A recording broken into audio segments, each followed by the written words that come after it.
Buenas tardes a todas y todos. En primer lugar, la verdad es que agradecer a María Jesús la iniciativa y la empenta que, como sabéis, siempre ha tenido y que sigue teniendo, y la verdad es que es una suerte para esta facultad, para relaciones laborales y para la propia universidad. Ya la conocéis, que os voy a decir, sigue igual, por suerte, incluso todavía más, tiene más ganas de hacer cosas, como no tiene que corregir, pues tiene más tiempo para hacer, y la verdad es que hay que agradecérselo muchísimo. Y también a la Fundación Ahora Alumni por la labor de apoyo en el desarrollo de este tipo de actividades. Yo creo que los alumni son un elemento clave en relación con una universidad. No solo es estar allí y padecer, en mi caso, la seguridad social, que sabéis que era la asignatura que daba principalmente, sino luego cuando se acaba seguir vinculado a la universidad en todo lo posible, ¿no? Y además yo creo que María Jesús es un ejemplo de esa labor de intentar avanzar, y ahora la universidad pues va en la misma línea de que los alumni sean una pieza clave de la autónoma. Bien, a mí me comentó la profesora María Jesús Espuny, María Jesús, que hablase de este Real Decreto Ley 6/2019, que la verdad es que recoge, como sabéis, muchas novedades y muchos problemas de aplicación. Requiere un desarrollo reglamentario que todavía no se ha producido y que esperemos que sea pronto, aunque todo es una incógnita en estos momentos. ¿Cuál es la idea de esta intervención, de esta pequeña charla? Pues la idea sería recordar algunos de los contenidos esenciales y los problemas que plantea esta norma. Yo creo que donde más se va a aplicar esta norma y donde también hay bastantes problemas es en el marco de las medidas de conciliación de la vida personal, laboral y familiar. Luego haré referencia al permiso de paternidad, que ya no es tal, se ha cambiado la terminología, hay otras modificaciones en materia de conciliación, pero destacar que esta norma y otras nos dice que son medidas de conciliación de la vida personal y familiar, laboral, personal y familiar. Hay que olvidarse de la referencia a lo personal. No hay ninguna medida, ni en esta ni en otras normas, que nos permitan conciliar la vida personal y la vida laboral. En realidad son medidas para conciliar la vida laboral y la vida familiar. Por tanto, aunque lo cita nuevamente esta norma, en realidad simplemente es una cuestión de citarlo. Hay distintas medidas, como veremos, son medidas importantes y que afectan a ámbitos bastante diversos. Excedencia, permisos de nacimiento, de paternidad, permiso de lactancia. Por tanto, hay bastantes cambios en esa conciliación entre la vida laboral y familiar, que principalmente, como sabéis, seguro que en el ámbito en el que estáis trabajando ocurre lo mismo, principalmente mujeres son las que conciliamos la vida laboral y familiar. Un segundo ámbito que ha aparecido bastante en la prensa y que también ha dado lugar a cierta discusión y debate son los cambios en materia de no discriminación entre hombres y mujeres. Ahí se ha hablado de auditorías salariales, de transparencia salarial. Hay varias modificaciones en el Estatuto de los Trabajadores, entre otras en el artículo 28 en materia retributiva. Pero luego veremos que en realidad esas medidas sí que tienen cierta relevancia, pero la aplicación práctica tampoco es tan relevante en estos momentos. Se han quedado a medio camino, por decirlo de otra manera. Los planes de igualdad en las empresas, que ahora a partir de los 50 trabajadores y trabajadoras es necesario elaborar un plan de igualdad en las empresas, pero es una medida que también ha quedado bastante diluida, porque, como seguro sabéis y recordaremos, requiere un desarrollo reglamentario y, por tanto, mientras no haya ese desarrollo reglamentario sobre el diagnóstico, los contenidos de planes de igualdad, el registro de planes de igualdad, y además existe un régimen transitorio largo, tampoco es una gran medida de aplicación inmediata mañana.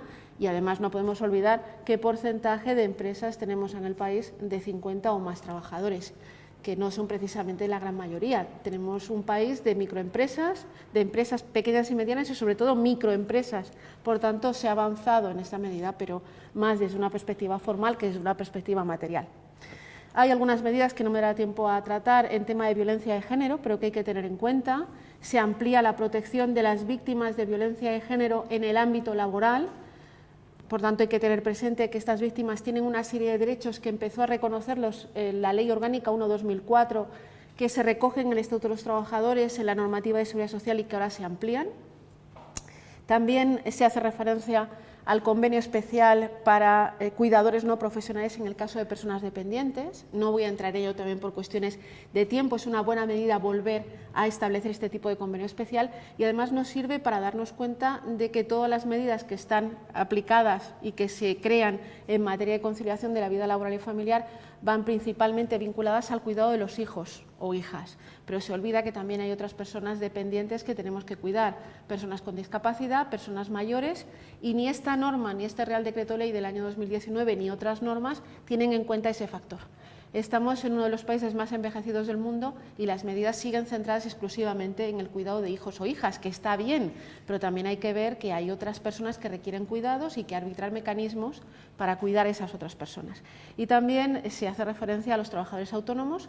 No voy a entrar en esta cuestión, por lo que se hace es modificar la normativa de autónomos desde la perspectiva de darles el mismo trato en estas cuestiones que a los trabajadores y trabajadoras por cuenta ajena. Por tanto, un contenido denso, un contenido también relevante y que no solo va a plantear algunas dudas ahora, sino en la aplicación, en el desarrollo de esta norma. La fecha de entrada en vigor, sabéis que fue el 8 de marzo del 2019, no fue una casualidad, se estaba esperando la semana antes a ver si aparecía publicado en el Boletín Oficial del Estado, apareció justo el día 7 de marzo, con el objetivo de que entrara en vigor el 8 de marzo. Era claramente algo como muy esperado, pero ya se sabía que iba a salir ese día. Posteriormente se convalida este Real Decreto Ley 6/2019, por tanto ese trámite también lo pasa y afecta, dada su relevancia, a normas fundamentales en materia laboral. A la Ley Orgánica 3/2007 de igualdad efectiva, modifica artículos importantes, afecta al Estatuto de los Trabajadores, es una nueva reforma dentro del Estatuto de los Trabajadores que, os acordáis que era de 1980, se modificó después, se ha seguido modificando, pues esta es una nueva reforma del Estatuto ahora del 2015. Se modifica la Ley General de la Seguridad Social, se modifica el Estatuto del Trabajo Autónomo, se modifica la Ley de Infracciones y Sanciones del Orden Social. Las normas esenciales en el campo laboral y de recursos humanos, como bien sabéis. ¿A cuándo se va a aplicar? ¿A qué supuestos de hecho se aplica la norma? Como cualquier otra norma en materia laboral, se va a aplicar a los supuestos de hecho a partir de su entrada en vigor. Por tanto, los nuevos permisos se aplican a partir del 8 de marzo del año 2019. Los permisos de paternidad que ya estaban en vigor en ese momento se mantienen tal y como estaban y conforme a la normativa antigua. Por tanto, nuevos supuestos de hecho a partir del 8 de marzo del 2019. Y esta norma se aplica tanto al sector privado como al sector público. No voy a entrar en personal de administraciones públicas, pero es importante tener en cuenta que aquí se ha modificado, en el caso del personal laboral de administraciones públicas, se ha modificado la normativa aplicable. No se aplica ya el Estatuto de los Trabajadores, sino que se aplica directamente el EBEP. Por tanto, ha habido un cambio importante en el sector público. En el sector público, al funcionario, al personal funcionario se le aplica el EBEP, como se venía haciendo, pero al personal laboral se le aplicaba el Estatuto de los Trabajadores. Ahora no. Se ha modificado el artículo 7 del EBEP y se le aplica el artículo 48 del EBEP en materia de permisos de nacimiento, adopción y en el tema de permiso de lactancia. Eso también va a crear algún problema en el sector público. En el sector privado, las modificaciones que comentaba el Estatuto de los Trabajadores. Me voy a centrar en el sector privado, principalmente. El primer ámbito, el principal y el que todavía plantea algunos interrogantes, sobre todo de cómo aplicar alguno de los permisos. Las medidas en materia de conciliación de la vida laboral y familiar, la primera de ellas, hay 7 medidas distintas, la primera de ellas ha aparecido en la prensa económica los últimos días.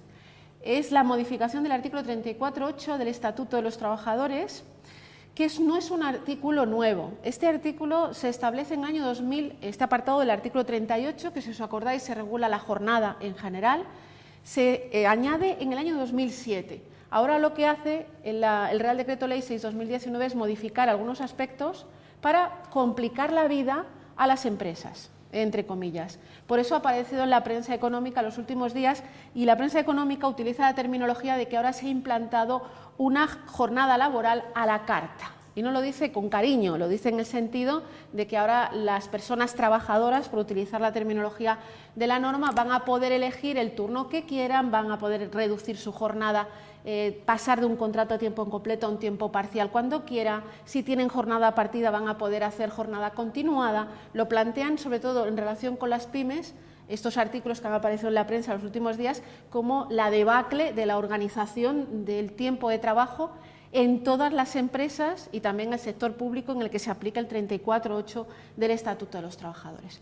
Es cierto que facilita la conciliación de la vida laboral y familiar, pero habrá que ver cómo se aplica y cuántos son los casos. Hoy apareció un artículo en el diario Expansión y decía ya hay demandas judiciales y ponía el caso de una cocinera de un restaurante que tenía jornada de mañana y jornada de tarde y había pedido concentrar toda la jornada siendo cocinera de un restaurante por la mañana y no ir por la noche.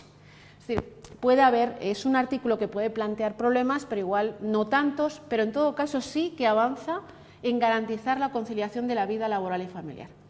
Esta nueva redacción nos dice que las personas trabajadoras, hombres y mujeres, lógicamente, tienen derecho, es un derecho, esto ya estaba, no es una facultad de la empresa, es un derecho a solicitar la adaptación de la duración de su jornada, la distribución de su jornada, la ordenación del tiempo de trabajo internamente, jornada partida, jornada continuada, y la forma de prestación de los servicios, incluido la prestación de servicio a distancia, el teletrabajo, la posibilidad de solicitar teletrabajo para poder conciliar, dice la norma, su derecho, hacer efectivo su derecho a conciliación de la vida laboral y familiar. Aquí, conciliación de la vida laboral y familiar es en general, es un precepto indeterminado, es decir, puede ser para cuidar de los hijos, que es lo que hemos pensado seguramente, pero también para cuidar del cónyuge que esté enfermo, para cuidar de una persona mayor que está enferma, conciliar la vida familiar y laboral en sentido amplio. Y esa adaptación que se va a pedir, que se va a solicitar, tiene que ser razonable y proporcionada en relación con las necesidades de la persona trabajadora y las necesidades organizativas y productivas de la empresa. Por tanto, establece algunos límites, pero fijaros que son límites bastante genéricos. Razonable y proporcionada en relación con las necesidades familiares de conciliación de la persona trabajadora y las necesidades organizativas y productivas de la empresa. Es decir, queda como bastante difuminado, al final acabaremos en los tribunales para acabar de determinar quién tiene razón. Y se añade, en el caso de que se tengan hijos o hijas, las personas trabajadoras tienen derecho a efectuar esta solicitud hasta que esos hijos cumplan 12 años.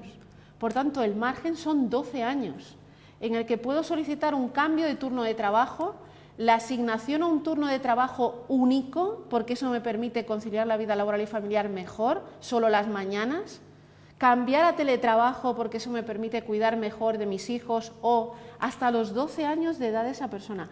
Y además se puede pedir más de una vez, lógicamente, no una vez y ya lo has pedido, lo podemos pedir todas las veces que queramos hasta los 12 años de edad de los hijos o hijas. Por tanto, sí que es una medida que cambia las cosas, no tanto como jornada a la carta, pero sí puede en determinados ámbitos y sobre todo en pequeñas empresas complicar, o pequeñas organizaciones en general, complicar un poco la ordenación del tiempo de trabajo. Dice cómo lo vamos a organizar esta jornada laboral a la carta. En la negociación colectiva. Se van a pactar los términos de ejercicio de este derecho que se van a acomodar a criterios y sistemas que garanticen la ausencia de discriminación. Por tanto, el elemento clave ahora lo que se está promocionando es que en los convenios colectivos se regule esta cuestión, tanto del personal laboral de administraciones públicas como empresas privadas.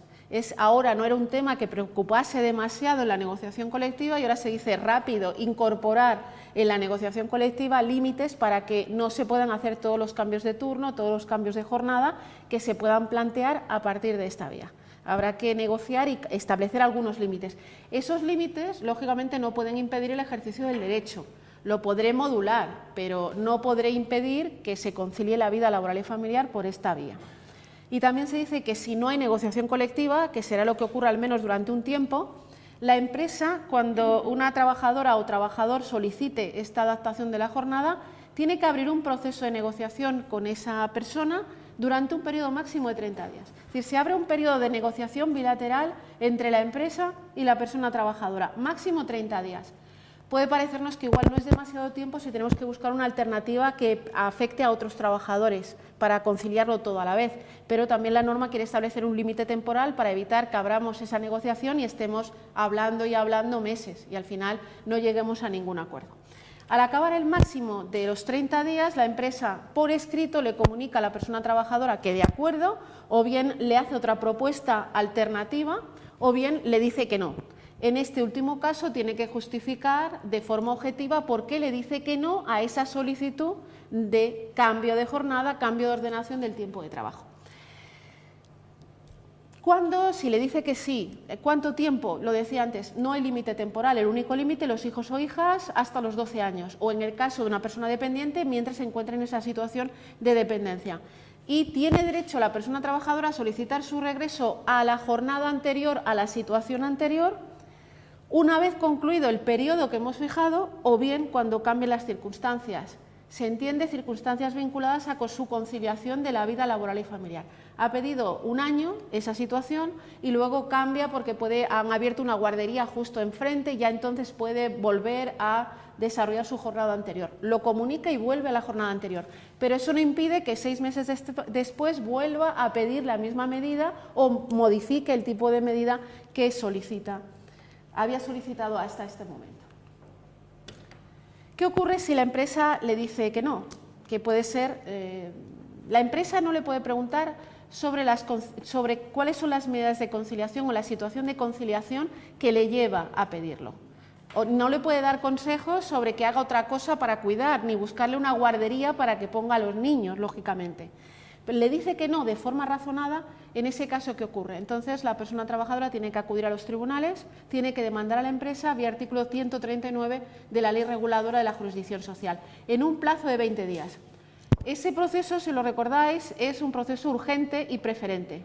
Por tanto, es de lo primero que se va a resolver en un plazo de 5 días, se tiene que hacer la vista desde el momento en que se admite la demanda, 3 días para dictar sentencia, luego en la práctica puede ser un poco más, y esa sentencia no admite recurso.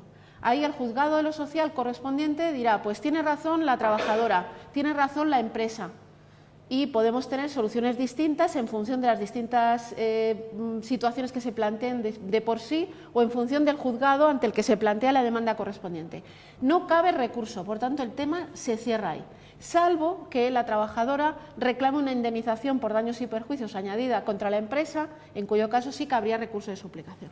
Es posible, lo decía al principio, que se planteen demandas en relación con esta cuestión y sobre todo puede haber soluciones distintas, no hay recurso y nos quedamos en el ámbito del juzgado de lo social.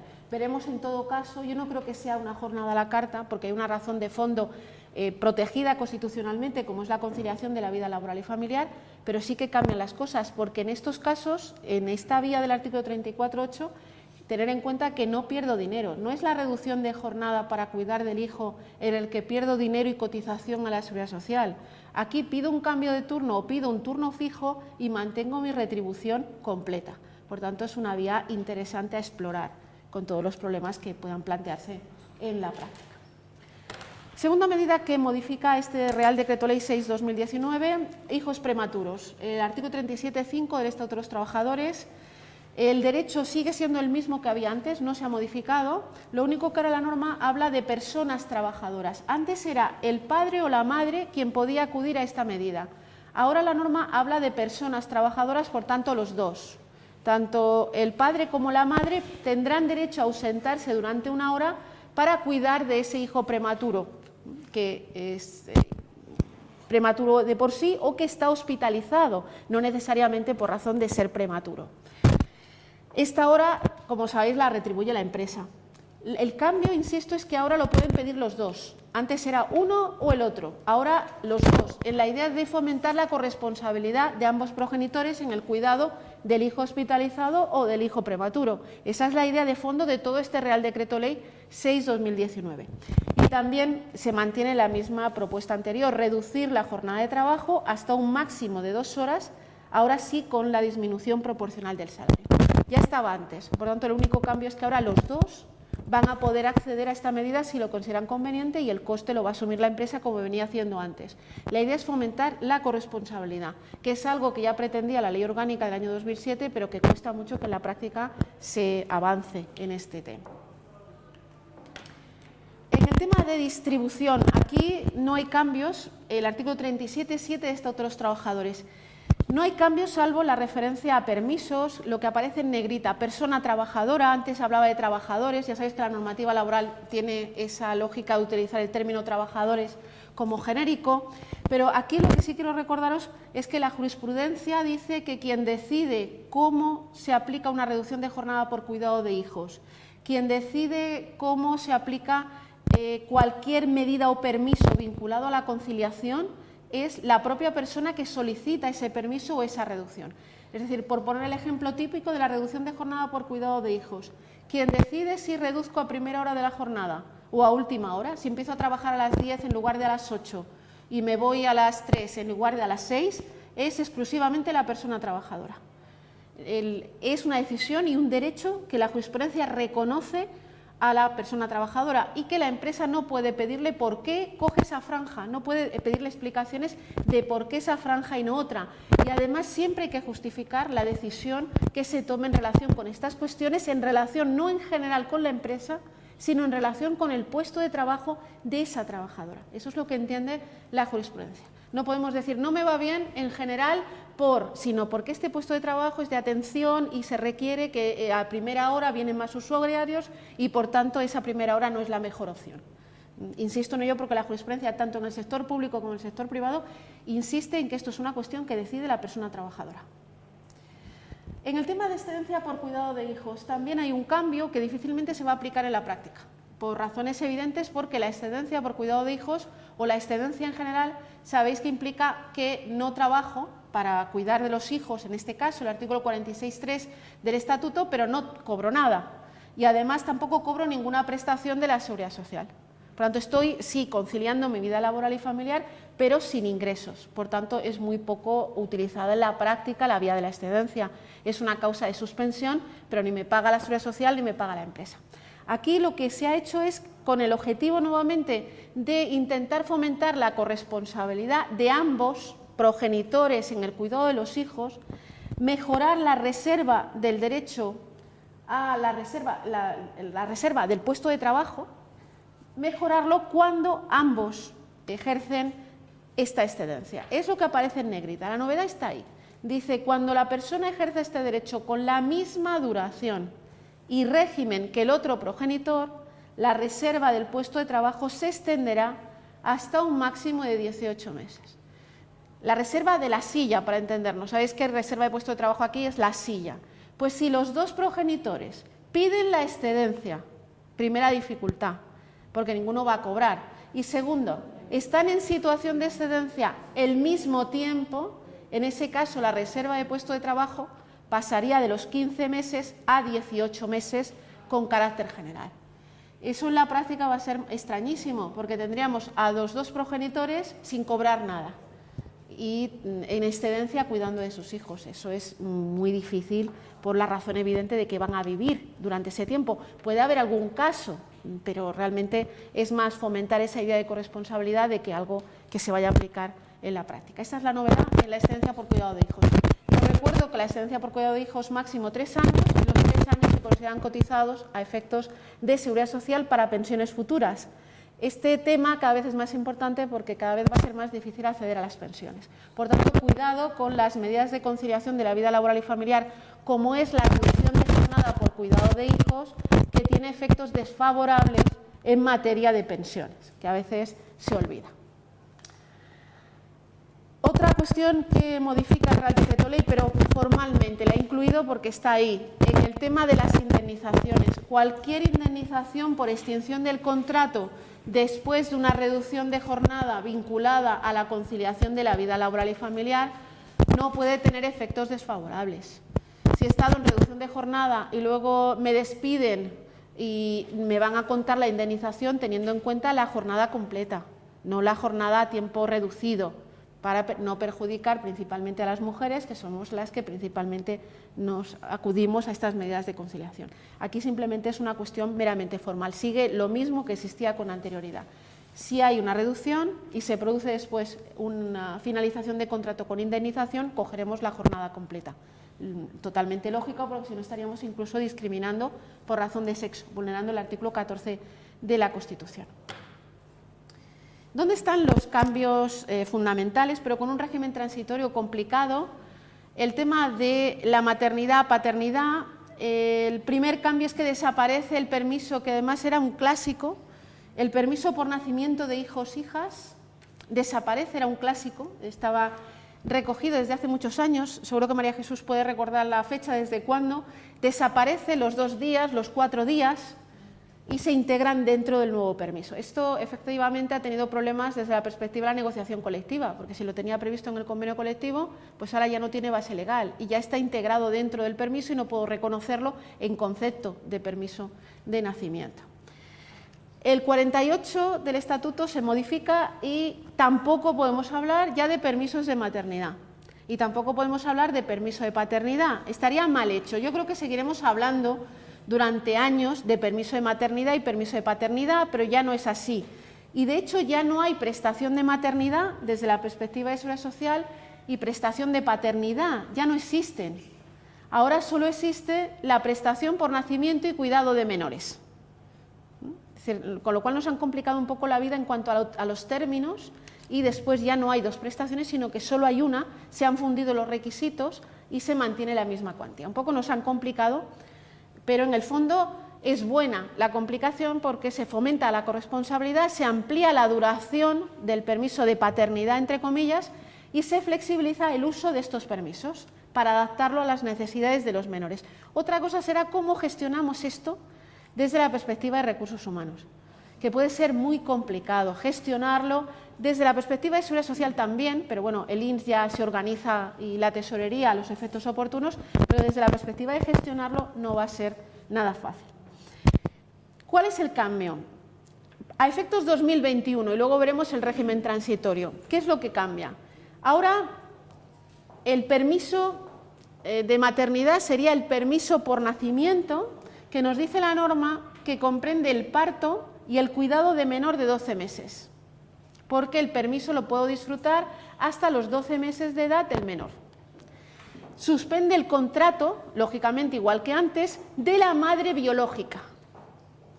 Durante 16 semanas, no ha cambiado la duración, de las cuales serán obligatorias las 6 semanas ininterrumpidas inmediatamente posteriores al parto, igual que hasta ahora, que habrán de disfrutarse a jornada completa, igual que hasta ahora, para asegurar la protección de la salud de la madre.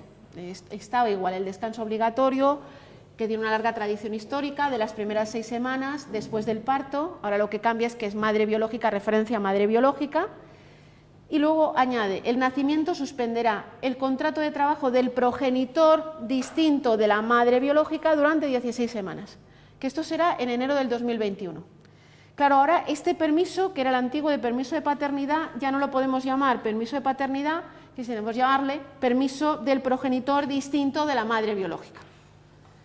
Técnicamente sería así, es un poco largo e incluso me cuesta, lo acabo de leer porque me cuesta adaptarme, pero bueno, está más adaptado a la nueva realidad familiar, sería el antiguo permiso de paternidad. 16 semanas, 6 semanas obligatorias después del parto, con la idea de que los dos estén cuidando del menor recién nacido, y el objetivo es que pueda cumplir los deberes del artículo 68 del Código Civil y además disfrute a jornada completa. Esto será en el 2021, cuando entre en vigor. El problema de gestión de recursos humanos, pues que se puede disfrutar de forma, las 16 semanas primeras de forma ininterrumpida, jornada completa, pero las otras 10 semanas se puede disfrutar de forma acumulada, que suele ser muy habitual, o bien de forma interrumpida, y ejercitarse desde el momento de finalización de las 6 primeras semanas hasta que el hijo cumpla 12 meses. Por tanto, lo puedo disfrutar, puedo coger 6 semanas, las otras 10 semanas, por periodos semanales, disfrutarlas hasta que el menor tenga 12 meses de edad. Y lo puedo hacer pues ahora 3 semanas, luego 1 semana, luego vuelvo a trabajar y luego además lo puedo complicar más porque puedo hacerlo a tiempo parcial y esas 10 semanas convertirlas en 20 semanas y disfrutarlas de forma interrumpida hasta los 12 meses de edad del menor. ¿Puedo decir a alguien que no lo haga? No, no puedo decirlo. Tiene todo el derecho reconocido por la norma para poder conciliar su vida laboral y familiar por esta vía. Es decir, no puedo negarle el disfrute interrumpido siempre que cumpla el requisito formal de avisarme con una antelación mínima de 15 días, que es lo que dice también esta medida. Y no puede transferirse, y esto está muy bien para fomentar la corresponsabilidad, este permiso al otro progenitor, ni el permiso de paternidad antiguo, el del progenitor distinto de la madre biológica, no lo puedo transferir a la madre. La idea es que cada cual se queda con su permiso, pero tiene mucha flexibilidad en el disfrute del mismo. Las primeras 6 semanas, los dos a la vez, de forma interrumpida, a partir de ahí, hasta llegar a las 16 semanas en el 2021, en el caso del otro progenitor, lo disfruta como considera conveniente. Por semanas, es el único límite. Por tanto, eso la gestión, sobre todo en organizaciones grandes y pequeñas también, va a complicarse. Antes no había tanto margen de flexibilidad. Puede ser a jornada completa, a tiempo parcial, pero a tiempo parcial sí os recuerdo que se requiere el acuerdo con la empresa. Por tanto, si la empresa o la administración le dice que no, pues el tiempo parcial se queda ahí. está regulado desde el año 2001 y no se ha aplicado demasiado en la práctica. Y cuando los dos progenitores estén en la misma empresa, en la misma administración pública, sí que se puede establecer límites. Por razones objetivas, se le puede decir que no lo disfruten de forma simultánea, el permiso de las 10 semanas que quedaban pendientes, pero siempre motivada de forma clara el por qué no y por escrito. E insisto que la motivación tiene que ser en relación con ese puesto de trabajo, no el departamento o la sección, sino porque no puede darse ese disfrute simultáneo en relación con los dos puestos de trabajo que están en juego a la hora de reconocer o no esta medida, que es lo que señala la jurisprudencia. En el caso de parto prematuro no hay cambios, igual que estaba exactamente igual que antes, no se ha modificado ni la duración, simplemente son cambios de carácter formal, y en el caso del fallecimiento de la hija tampoco, del hijo o la hija no se ve reducido, salvo que una vez finalizadas las 6 semanas de descanso obligatorio se solicite la reincorporación al puesto de trabajo. Hay una sentencia reciente que también reconoce esta duración del permiso, aunque haya fallecido el hijo, en el caso del permiso de paternidad. Por tanto, no solo en el caso de la maternidad se produciría este disfrute, aunque el hijo haya fallecido, sino también en el permiso de paternidad antiguo. En el caso de adopción, guarda con fines de adopción y acogimiento, se modifica en la misma línea, el artículo 48.5 de Estatuto de los Trabajadores, 16 semanas para cada adoptante, guardador o acogedor, 6 semanas nuevamente a jornada completa de forma obligatoria e ininterrumpida desde la resolución correspondiente, por tanto igual para dar el mismo trato que en el caso de nacimiento, y las 10 semanas restantes se pueden disfrutar en periodos semanales nuevamente de forma acumulada o interrumpida, hasta que transcurran 12 meses desde la resolución por la que se constituyó la adopción. Nuevamente tienen esa flexibilidad los dos progenitores de disfrutar de ese tiempo, las 6 primeras semanas de forma ininterrumpida y después de la resolución, y las otras 10 semanas como quieran hasta los 12 meses desde la fecha de la resolución. Eso implica también cambios muy importantes respecto de lo que estamos acostumbrados en esta materia. Lo único que debe cumplir esa persona es comunicarlo a la empresa con una antelación mínima de 15 días para poder disfrutar de ello. En el caso de adopción internacional, en la misma regulación anterior, se reconoce otra vez, para que quede claro, que estos derechos son individuales de cada progenitor y que no pueden transferirse en ningún caso al otro progenitor, y se vuelve a repetir en el caso de adopción y acogimiento que si los dos trabajan en la misma empresa, pues se podrá limitar el disfrute simultáneo siempre que lo motivemos de forma adecuada. En el caso de discapacidad, de que nazca un hijo o hija con discapacidad, se reconoce en 2 semanas, ya estaba así, lo único que se cambia es la forma de disfrute, 1 semana para cada uno de los progenitores. Y lo mismo en el caso de que nazcan 2 hijos, 3 hijos, 4 hijos, 2 semanas más por cada hijo, pero 1 para cada progenitor. Al final el tiempo es el mismo, lo único que se cambia es esa idea de 1 para cada uno a los efectos de fomentar esa idea de que los dos deben cuidar del menor. Régimen transitorio. Hay que ir cogiendo año a año, en función del supuesto de hecho que determina es el inicio del descanso, qué ocurre cada año. Este año, seguro que lo habéis visto ya, en este caso la madre sigue ya la regulación que hemos visto antes, la madre biológica. En el caso de la letra B, la nueva disposición transitoria 13, nos dice que a partir de la entrada en vigor, en el caso de nacimiento, el otro progenitor, que es donde se aplica el régimen transitorio, tiene un periodo de suspensión total de 8 semanas, de las cuales 2 son ininterrumpidas, que absorben el permiso de nacimiento que comentaba antes, y luego la madre biológica puede ceder al otro progenitor un periodo de 4 semanas del disfrute no obligatorio, con lo cual también se limita la posibilidad de pasar al otro progenitor el periodo de descanso que tiene la madre. Es decir, es otro cambio en relación con lo que estamos acostumbrados hasta ahora. En el caso de guarda-adopción va en la misma línea, y en el año 2020 se modifica nuevamente y se dice que ya el permiso de paternidad son 12 semanas, las 4 primeras ininterrumpidas, y luego la madre biológica le puede ceder hasta un máximo de 2 semanas de su periodo de descanso no obligatorio. Y ya sí que a partir del 1 de enero del 2021 es cuando entra en vigor el régimen que comentaba.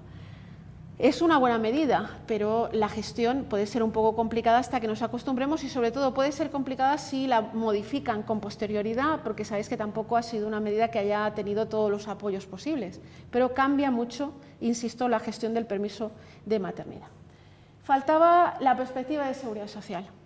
¿Cómo ocurre? ¿Qué ocurre con la parte de la prestación? ¿Va a cobrar esa persona? Sí, una única prestación, se refunden las dos, como decía antes, de maternidad y paternidad, y ahora solo tenemos una, que es la prestación de nacimiento y cuidado de menor. Y luego hay una nueva también, pero de aplicación bastante limitada, que es la nueva prestación de ejercicio corresponsable del cuidado del lactante, que está vinculado al permiso de lactancia, que solo es aplicable para empresas privadas, para el sector público no se aplica porque ya lo paga el ayuntamiento correspondiente o la administración correspondiente. Por tanto, se ha añadido una nueva prestación a la lista del sistema de seguridad social y desaparece la de maternidad y paternidad y se engloba en esta de nacimiento y cuidado de menor. ¿Qué es lo que se protege? Pues lo que hemos visto antes, el nacimiento, la adopción, el acogimiento, los términos que comentaba antes. Ya sea funcionario público, sea personal laboral de una administración pública o sea trabajador de una empresa privada. Hasta ahí todo igual. Requisitos, ¿qué es lo que cambia respecto de lo que teníamos ahora?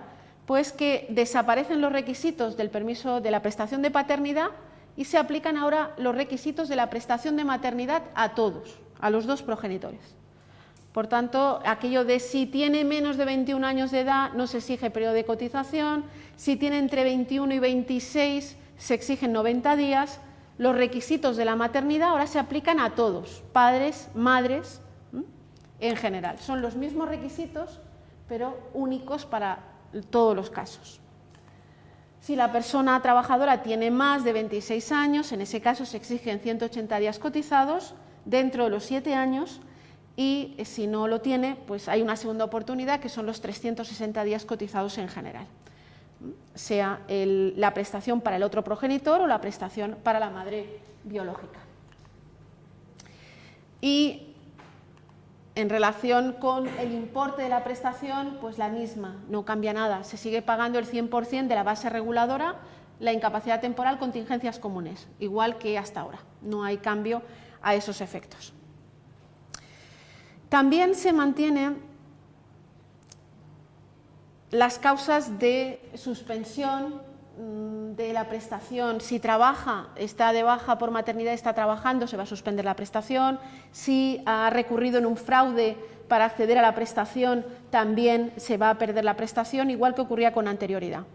Y también se mantiene el subsidio especial, que estaba vinculado exclusivamente, como antes, se vincula a los casos de parto, solo para mujeres, solo para trabajadoras. Sabéis que este subsidio especial, que ya existía, pero para la prestación de maternidad, se refiere a aquellos casos en que la madre no tiene los requisitos de cotización para acceder a la otra prestación. Es como la segunda oportunidad y solo se paga 42 días. Se mantiene igual que existía antes, pero se le cambia el nombre. Como la Seguridad Social ya antes de la aprobación del Real Decreto se dio cuenta que esto gestionarlo era absolutamente complicadísimo, pues ha establecido una prórroga, una disposición transitoria 32, que dice que sí, que puedes disfrutar de la prestación de forma flexible, pero pagarte no te voy a pagar de forma flexible todavía, hasta que no adapte todo el sistema informático. El INS y la tesorería no pagará, pagará al final, es decir, por tanto el otro progenitor podrá disfrutar de forma flexible o de forma flexible la prestación para la madre biológica, pero no cobraré hasta el final. Por tanto, tendré que estar sin cobrar ese tiempo, pero al final lo cobraré todo, por las dificultades que tiene la gestión. Es bueno que lo reconozca la propia Seguridad Social, que esto no es tan fácil. Esperemos que lo haga pronto, no tengo noticias que todavía lo haya hecho, pero ojalá lo haya hecho y seguro que no, era una ilusión, veo por allí que me dicen que no, esperemos que lo haga pronto la adaptación, antes de que cambien la norma y hagan otra cosa. Sí. Sí.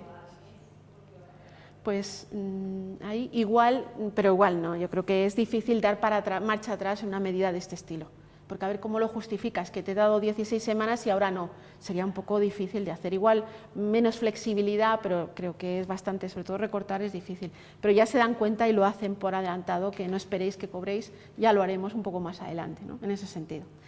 Y lo último, el cambio en el tema del permiso de lactancia, que tampoco creo que tenga demasiada aplicación.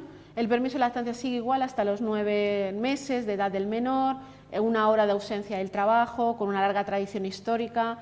Sigue la posibilidad de reducir en media hora, y lo que cambia es que si ambos progenitores, cosa absolutamente extrañísima, adoptantes, guardadores o acogedores, ejercen este derecho con la misma duración y con el mismo régimen, el permiso de lactancia lo pueden pedir los dos progenitores. El requisito es que trabajen, lógicamente.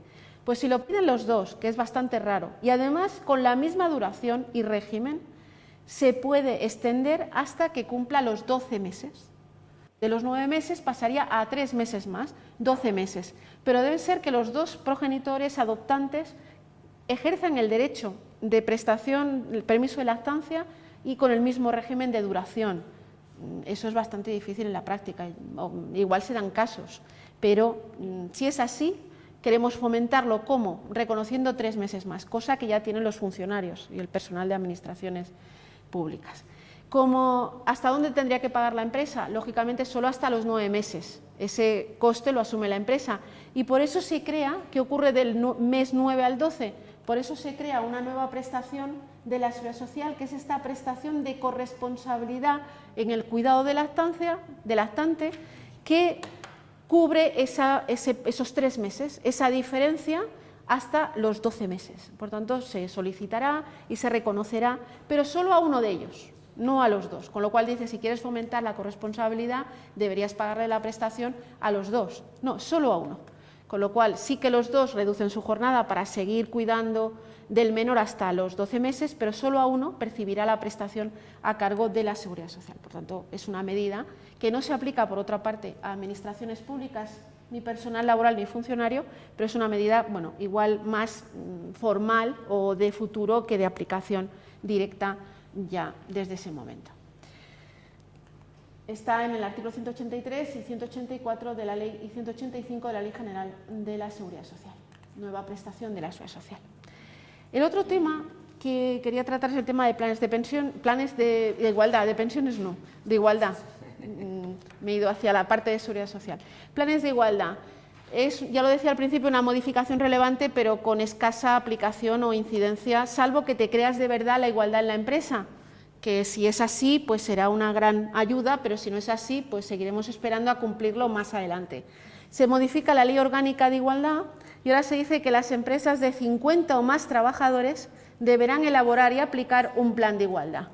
¿Cómo? Pues a través del convenio colectivo correspondiente, si tenemos convenio de empresa, o bien aplicando el convenio de sector. Tampoco, y lo decía al principio, hay tantas empresas con más de 50 trabajadores. Para estos 50 trabajadores cuentan todos, lógicamente. No podéis decir, este como lleva poco tiempo no lo cuento, este como llegó y tiene una jornada de mitad tampoco lo cuento, este como está en prácticas tampoco lo cuento. Hay que contarlos a todos. No se pueden hacer trampas para evitar hacer el plan de igualdad, pero 50 o más trabajadores tampoco hay tantas. El sector público se va en la línea de aplicación, pero no hay tantos casos. Y además hay un periodo transitorio que os comentaba antes. En un año, las empresas que tengan entre 150 y 250 deberán tener un plan de igualdad. Las de más de 100 y hasta 50 en 2 años, y las de 50 a 100 tienen un periodo de 3 años para aprobar esos planes de igualdad, con lo cual el régimen transitorio es bastante largo. Lo más relevante es la modificación de este artículo 46.2, cuando establece los contenidos que obligatoriamente debe tener un plan de igualdad. Y además establece la obligación de negociar el diagnóstico con la representación del personal, porque la norma antes no obligaba y por tanto igual lo negociabas o igual no lo negociabas. Pues ahora es obligatorio negociar el diagnóstico y dar toda la información necesaria para elaborar un buen diagnóstico. El diagnóstico, como sabéis, es clave en un plan de igualdad, porque si yo no hago bien el diagnóstico, las medidas no estarán bien hechas. Y si no doy todos los datos para hacer el diagnóstico, pues el diagnóstico no va a estar bien y al final las medidas se quedarán en algo meramente formal y con poca aplicación. Los planes de igualdad hasta ahora no es que sean verdaderamente no hayan tenido demasiado éxito, son más algo para decir que tengo, por si viene inspección de trabajo, lo enseño y para que no me sancione, que realmente me lo creo. He visto planes de igualdad que reconocen, por ejemplo, que hay una discriminación salarial del 10% entre hombres y mujeres y dicen, lo solucionaremos en un plazo de 15 años. Genial. Dices, pues esto, perfecto, lo ha reconocido, pero 15 años parece que igual es mucho tiempo para... O estudiaremos y el plazo indefinido en la medida. Eso no es un plan de igualdad, eso es un plan, tenerlo guardado para enseñarlo si viene alguien. La igualdad hay que creérsela de verdad en las empresas y sabéis que hay una cierta reticencia a creérselo y también en las administraciones públicas. Hay todavía esa idea de que eso no pasa en la administración y todos iguales, cosa que no es cierta, y en las empresas privadas siempre se ve como un coste. Pues esta norma pretende avanzar en a ver si nos lo creemos. No sé si tendrá demasiado éxito. El diagnóstico al menos y el plan de igualdad debe incluir al menos temas como proceso de selección y contratación. ¿A quién estamos contratando? Igual estamos contratando solo hombres, que es casualidad, no lo hago a propósito.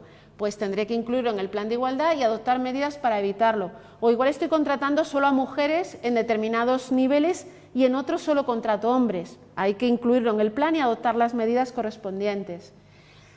Clasificación profesional, que sigue siendo una vía de discriminación clarísima todavía a día de hoy. Formación, promoción profesional, condiciones de trabajo que tengo en la empresa, incluida la auditoría salarial entre mujeres y hombres, que eso asusta mucho. El tema salarial, la auditoría, el control salarial, pues se pretende ir por esa vía. El ejercicio corresponsable de los derechos de la vida personal y familiar y laboral. Aquí no se trata de decir, sí, como hay planes de igualdad que lo que hacen es copiar la ley y decir, tenemos permiso de maternidad, de paternidad, tenemos esto. La idea es que fomentemos el ejercicio corresponsable de esas medidas, a ver si son ellos quienes cogen las medidas y no ellas, ver qué está ocurriendo con las medidas de conciliación desde la perspectiva de género en la organización.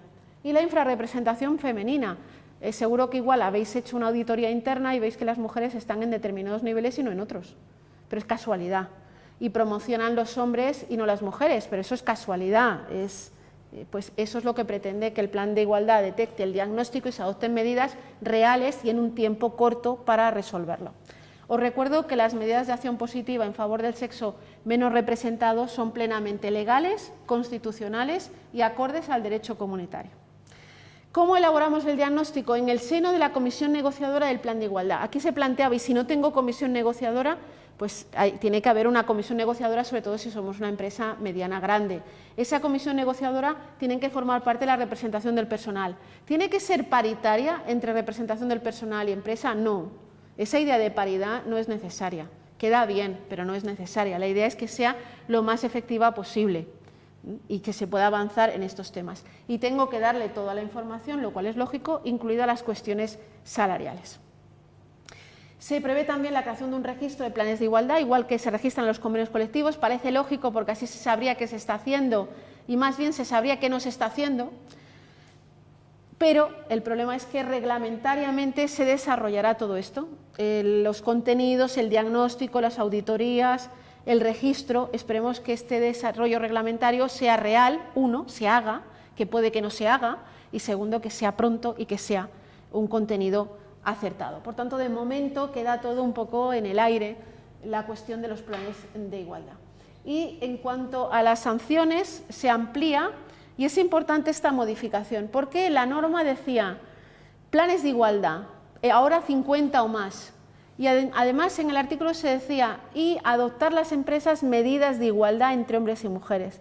¿Qué se ha pensado? Que las empresas solo que tenían que actuar en temas de igualdad eran las que tienen un plan de igualdad, y el resto no tenían que hacer nada. Pues no es eso, el resto deben adoptar todo tipo de medidas para evitar la discriminación. Si no lo han hecho, les sancionarán por la vía del artículo 7.13 de la Ley de Infracciones y Sanciones del Orden Social. Por tanto, todas las empresas, aunque tengan 2 personas trabajadoras, están obligadas a actuar en temas de no discriminación. Y por último, los cambios en el estatuto en relación con esa lucha larga y que parece que nunca acaba para que no haya discriminación entre hombres y mujeres. Nuevo artículo 9.3 del Estatuto de los Trabajadores. Si hay una nulidad por discriminación salarial, lógicamente la persona trabajadora tiene derecho a cobrar la retribución correspondiente a trabajo igual o igual valor. Modificación del artículo 12, que es muy importante Trabajo a tiempo parcial. ¿Por qué? Porque sabéis que el trabajo a tiempo parcial es principalmente femenino en este país y además principalmente involuntario. No quiero trabajar a tiempo parcial, pero no tengo otra vía principalmente para conciliar la vida laboral y familiar. Pues se dice que no debe establecerse ningún tipo de discriminación en el marco del trabajo a tiempo parcial. Siguen existiendo discriminaciones salariales en materia de seguridad social hacia el trabajo a tiempo parcial. Pues se vuelve a insistir en que esto no puede ser, que debe evitarse, pero por desgracia se siguen dando. Artículo 14, el tema de periodo de prueba. Sabéis que se enteraban las empresas de que estaba embarazada y no supera el periodo de prueba. Uy, casualidad. Estas casualidades de la vida, que no eran casualidades de la vida.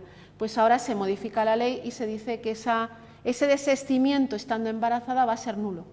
Por tanto, reincorporación obligatoria más indemnización por daños y perjuicios a la trabajadora embarazada. Salvo, dice la norma, que demostremos que no hay motivos relacionados con el embarazo o maternidad, que va a ser absolutamente imposible probarlo. Otro cambio, el artículo 22, clasificación profesional. Se sigue insistiendo en que en la clasificación los grupos profesionales no se tengan en cuenta criterios discriminatorios por razón de sexo.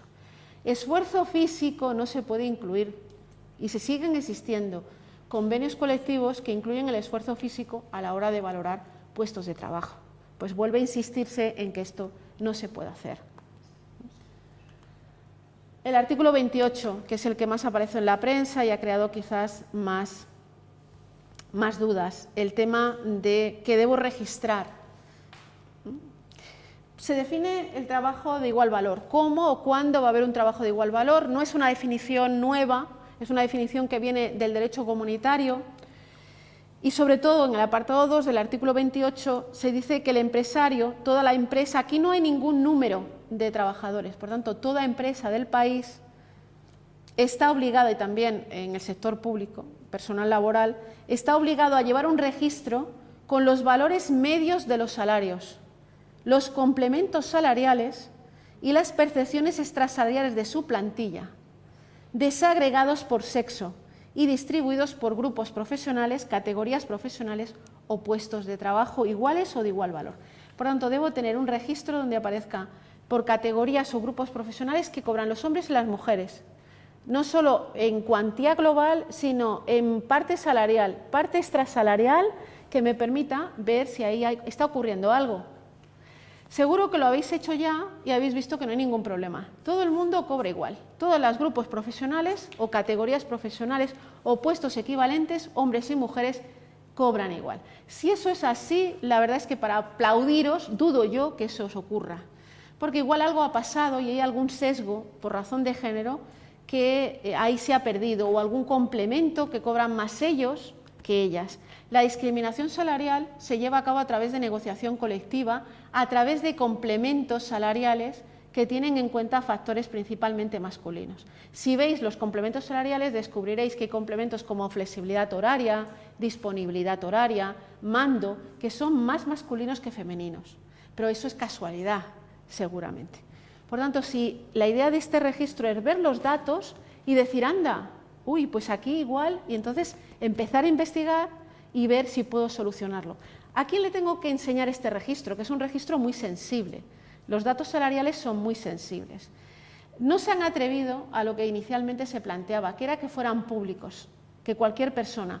Se hace una vía indirecta a través de la representación de los trabajadores en la empresa. ¿Qué ocurre si no hay representantes? Se entiende que los trabajadores y trabajadoras tienen derecho a acceder a esa información. No podéis negárosla, porque si no hay, es que no tienen derecho a acceder igual. Iban a acceder de forma indirecta a través de los representantes del personal. Pero esta información va a ser muy sensible en las empresas. Y luego añade, cuando en una empresa con al menos 50 trabajadores el promedio de las retribuciones entre hombres y mujeres hay una diferencia del 25%, que si hay una diferencia de un 25% va a ser un poco raro ya, porque un 2 puede ser raro, un 5 ya y un 10, pero un 25% ahí hay un problema grave.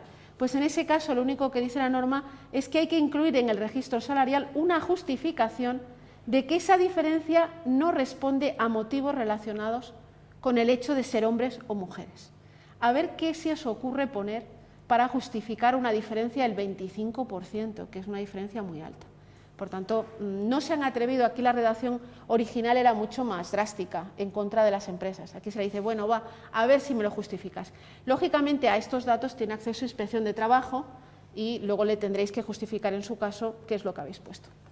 Y la última cuestión, la representación del personal, un poco como un toque de un recordatorio a la representación del personal, se añaden nuevos contenidos de la información que tienen derecho a tener. Y se le dice, tienen derecho ya hace tiempo a pedir información en tema de igualdad y no discriminación, y se les dice además, la información de registro salarial la tenéis, y además os tenéis que centrar especialmente en la vigilancia en temas salariales retributivos entre hombres y mujeres. Es un recordatorio porque muchas veces la representación del personal no se preocupa, bueno, sí se preocupa, pero no es una de las prioridades en los temas de igualdad y no discriminación y tampoco los planes de igualdad en las empresas. Como veis, la norma es una norma importante. Yo creo que no tan importante como la Ley Orgánica 3/2007 en temas de igualdad y no discriminación, pero sí supone un paso adelante importantísimo. Veremos en la tramitación al final pero supone un cambio importante en el avance hacia la igualdad y la no discriminación entre hombres y mujeres y hacia la corresponsabilidad. Veremos qué ocurre en la práctica, porque mucho de esto, del éxito, va a depender de que las empresas se lo crean, de que la representación del personal insista y de que la gente nos demos cuenta que el cuidado es de hombres y mujeres, no solo de mujeres, ¿no? Que los hijos son de los hombres y mujeres.